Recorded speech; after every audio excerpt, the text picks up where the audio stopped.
हेर साथी, आकाशमार्गमा देवी देवताहरू यत्रतत्र गएका हुन सक्छन्। यसमा चिन्ता लिनुपर्ने कुरा पो के छ र? हाल त म रुद्राक्ष मालाहरू राख्छु ल।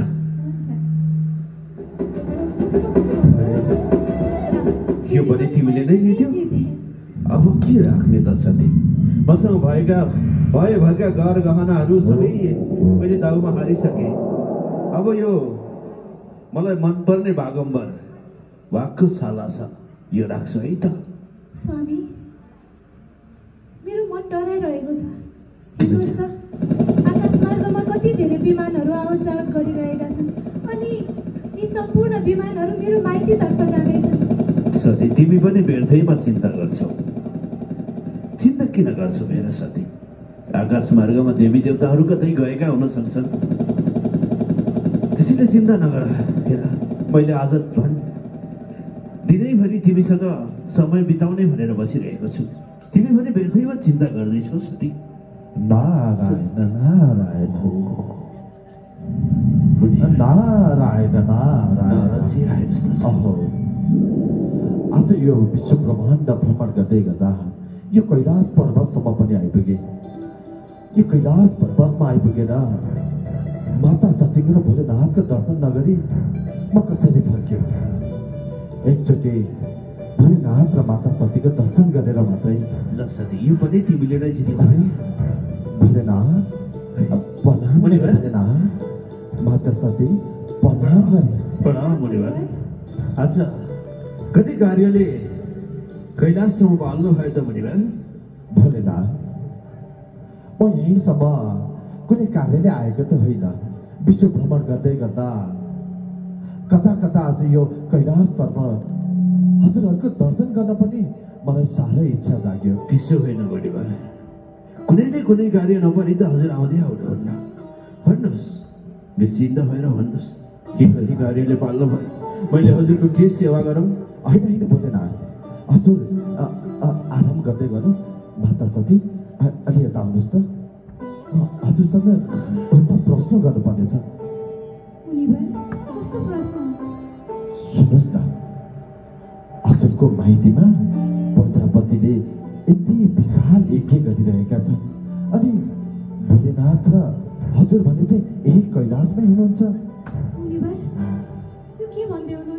अरे माता सती, मैले जे देखेँ, मैले जे बुझेँ, मैले हजुरहरूलाई यही समाचार सुनाउन भनेर हजुर समक्ष आइपुगेको। कतै निमन्त्रणा छुट्यो कि अनि किन आउनु भएन भनेर म त बुझ्नको लागि मात्र हजुरहरू समक्ष आएको हो। माता सती, के हजुर यो सत्य वचन बोल्दै हुनुहुन्छ? अवश्य, मैले जे भन्दैछु सत्य भन्दैछु। माता, मलाई विलम्ब भइसकेको छ। भोलेनाथ, म अब बिदाबारी हुन्छु होला। भोलेनाथ, अवश्य मुनिवर, हजुर जान सक्नुहुनेछ। हुन्छ। नारायण नारायण नारायण नारायण नारायण। सती, किन उदास देखिन्छौ त तिमी? के भयो तिमीलाई? स्वामी, आज मेरो माइतीमा विशाल यज्ञको आयोजना गरिएको छ। मुनिवरले मलाई जानकारी दिनुभयो। के हजुरलाई यो विषयमा पहिला नै जानकारी थियो? सती, कसरी भनौँ तिमीलाई? हो, तिम्रो माइतीमा तिम्रो पिताजीले विशाल यज्ञ गर्दै हुनुहुन्छ। मलाई यो कुरा पहिले नै जानकारी थियो। यति विशाल यज्ञमा केवल हजुर र मलाई मात्र निमन्त्रणा गरिएन। हो, त्यसैले नै मैले तिमीलाई जानकारी नगराएको। यो त हुनै सक्दैन स्वामी। कतै कतै मेरो पिताश्रीलाई निमन्त्रणा दिएर हजुरका गणहरूले हजुरलाई सूचना नदिएको हो कि स्वामी? होइन, यो कदापि हुन सक्दैन साथी। तिम्रो पिताश्रीले यज्ञ गरिरहनु भएको छ, तर त्यो यज्ञमा हामीलाई निमन्त्रणा गर्नु नभएको हो। उहाँले जानेर नै बुझेर नै हामीलाई नबोलाउनु भएको। स्वामी, मेरो पिताश्रीबाट केही भुल भएको हुन सक्छ। भुल होइन सती, त्यो यज्ञ अरू कुनै सामान्य यज्ञ होइन। त्यो यज्ञ भनेको प्रतिशोधको लागि गरिएको यज्ञ हो। अर्थात् यो संसारमा शिव बिना एक पूर्ण गराउँछु भनेर थालना गरिएको यज्ञ हो। होइन होइन स्वामी, अवश्य मेरो पिताश्रीबाट केही भुल भएको हुन भुल भएको छैन, भुल भएको होइन। स्वामी, मलाई आज्ञा दिनुहोस्, म एकपटक मेरो माइतीमा गएर मेरो पिताश्रीसँग केही वचनहरू राख्नेछु। होइन सती,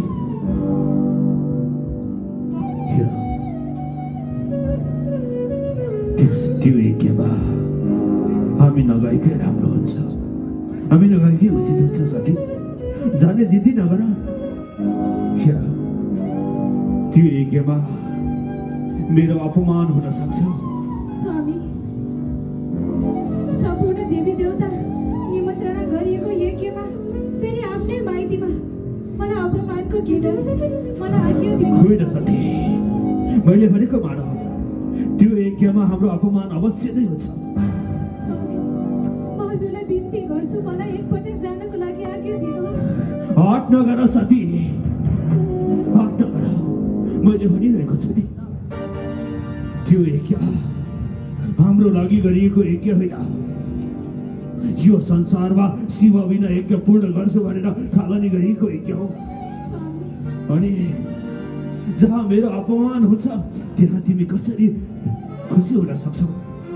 त्यहाँ जाँदा मेरो अपमान सहन नसकेर चित्तनी हुन सक्छ। म एकपटक जान चाहन्छु।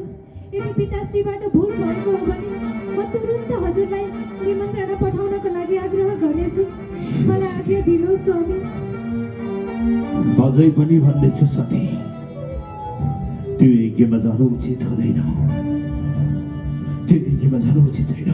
तर यदि तिमी जाने नै इच्छा गर्छौ भने म मेरा नन्दी भिरिङ्गीका साथमा तिमीलाई पठाउनेछु। हे नन्दी भिरिङ्गी हो, आज्ञा होस् महाराज। शीघ्र। भोलेनाथको जय हो, भोलेनाथको जय हो। प्रणाम गर्ने भोलेनाथ। प्रणाम सिद्ध नन्दी भिरिङ्गी। आज्ञा होस् भोलेनाथ। माता सतीको माइती घरमा एउटा विशाल यज्ञ हुँदैछ। त्यो यज्ञको दर्शनको लागि माता सती जाने इच्छा व्यक्त गर्दैछन्। त्यसैले जाऊ, त्यो यज्ञ दर्शन गराएर लिएर आऊ। अवश्य भोलेनाथ, सती अवश्य। साथै आउनुहोस्। मेरो मनले त मानिरहेको छैन। स्वामी, हजुर चिन्ता नलिनुहोस्, म शीघ्रातिशीघ्र कैलाश फर्किएर आउनेछु। ठिक छ सती, तिमी जान सक्नेछौ। जाऊ।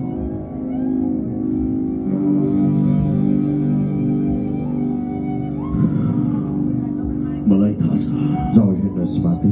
यो यज्ञमा पक्कै पनि मेरो अपमान हुनेछ र मेरो अपमान सतीले सहन गर्न सक्ने छैन। र त्यहाँ पक्कै पनि हुने छैन। अब म पनि जानेछु तपस्या गर्नको लागि, तपस्याको लागि जानेछु। सती बिना म कसरी कैलाशमा जान सक्छु? गुरुदेव, सती, हजुर मेरो प्रतिज्ञाको यज्ञ हजुरद्वारा समापन हुँदैछ। अवश्य पनि प्रजापति, हजुर चिन्ता नगर्नुहोस्। अब यो बृहस्पति सब नाम गरेको यज्ञ अब हामीले कुशलतापूर्वक सम्पन्न गराउनुपर्छ। हजुर निश्चिन्त रहनुहोस्।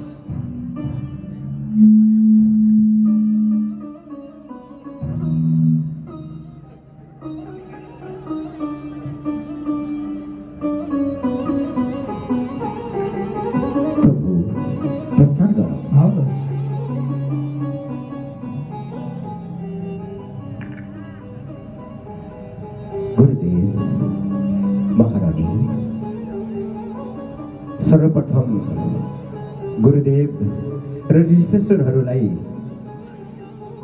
पूजन कार्यबाट सुरु गरौँ। अवश्य राजन। प्रजापति, अब ब्राह्मण वरणबाट आजको कार्य शुभारम्भ गरौँ, होइन गुरुदेव? जो आज्ञा गुरुदेव। ल, विलम्ब नगरौँ। ओम नमो ब्रह्मण्डदेवाय गो ब्राह्मण हिताय च जगद्धिताय कृष्णाय गोविन्दाय नमो नमः।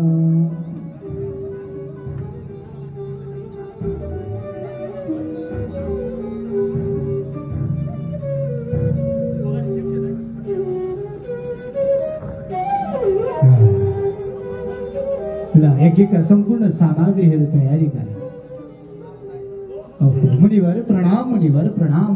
हजुरको पनि दिव्य आगमन भयो, आउनुहोस् बस्दै गरौँ।